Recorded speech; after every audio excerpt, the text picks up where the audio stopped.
ګرانو کتونکو سلامونه کومه. لبخان شیرپوست تاسو په خدمت کې حاضر دی. خبره ترې وکومه په پاکستان بچو مارچ باندې. کم مارچ چې د کراچۍ نه را روان شوی دی 14مه ورځ ده. بیګا په ملتان کې چې کوم عظیم الشانه جلسه شوې ده او د ملتان خلکو یې کوم والخانه استقبال کړی دی کارکنانو، نو یقینا چې هغه د ستایلو دی.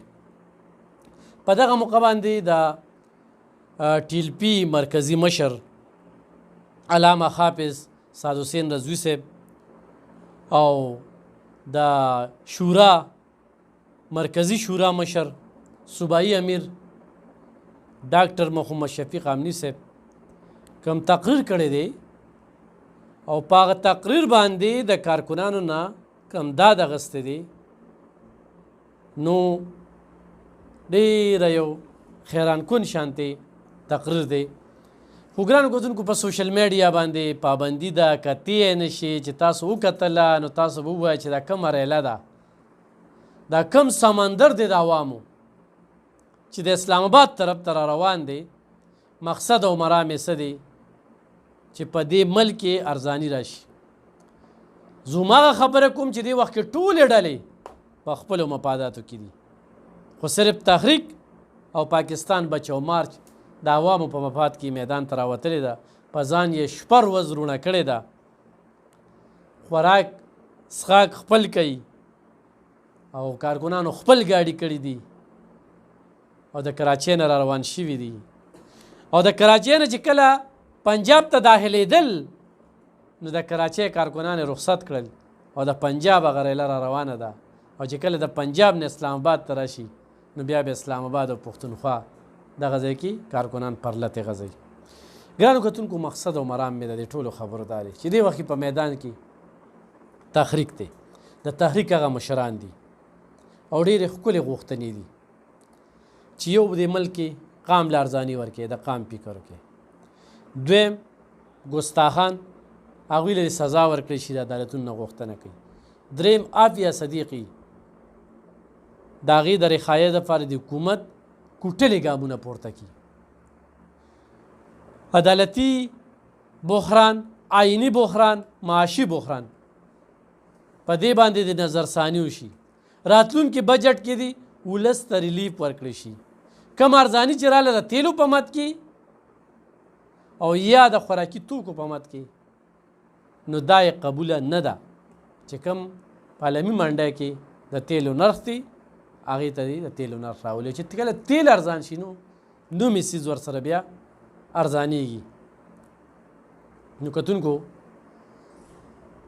واحد دغه ډله چې په ټولو ټول پلازو باندې ټکسونه یې ورکړل. او سعد حسین رضوي صاحب په خپل تقریر کې وایي چې د کراچۍ نه دا کارکنان را روانو، دوی له د هندوانو باغونه راغلي دي، د خټکو باغونه راغلي دي، دوکانونه یې مخې ته راغلي دي. څوک ته ثابت کړي چې د چا نه یې دومره څیز تاله کړي وي یې راغستی وي. دا د تحریک او د لانګ مارچ یو بل د خوالي، د اخلاقیاتو، د مخلصۍ، د ایماندارۍ ثبوت دی.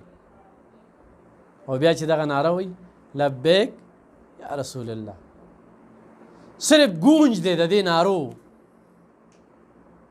او پاکستان چې په کم مقصد باندې جوړ شوی دی نو هغه خبره کوي چې دا د لا اله الا الله په نوم باندې جوړ شوی دی.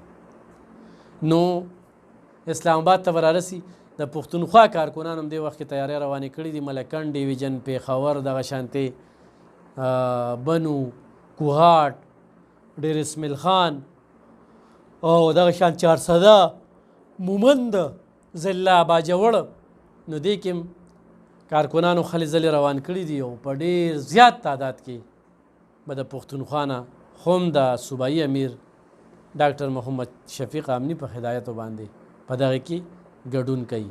نو ګرانو کتونکو دا مې 14مې ورځ باندې خبرې کولې چې 14مه ورځ ده د تحریک دغه کارکنان د الله او د الله د رسول پیغام اسلام آباد هغه ایوانونو ته رارسوي، هغه حکمرانان پې پیوئ چې تاسو د څه مقصد دپاره دیوانونو ته قام را لیږلی هغه مقصد تاسو نه هېر شوی دی هغه مقصد طرف ته ستاسو پاملرنه نشته تاسو په خپلو عیاشو په خپلو چرچو په خپلو مفادو کې د قام مفاد عزیز کې او تحریک چې کوم دی خو د الله په ځمکه د الله نظام غواړي نو ورسره یو پوهه ټیم غواړي معاشي او سیسټم ټیک کوي آیني یا چې کوم د انصاف فقدان دی نو په دې باندې خو هم چې په حکومت کې راشي نو پوره کار به پرې کوي انشاءالله په بل پروګرام کې به سره بیا په دغې باندې خبرې اترې کوو ډېره مننه خوشحاله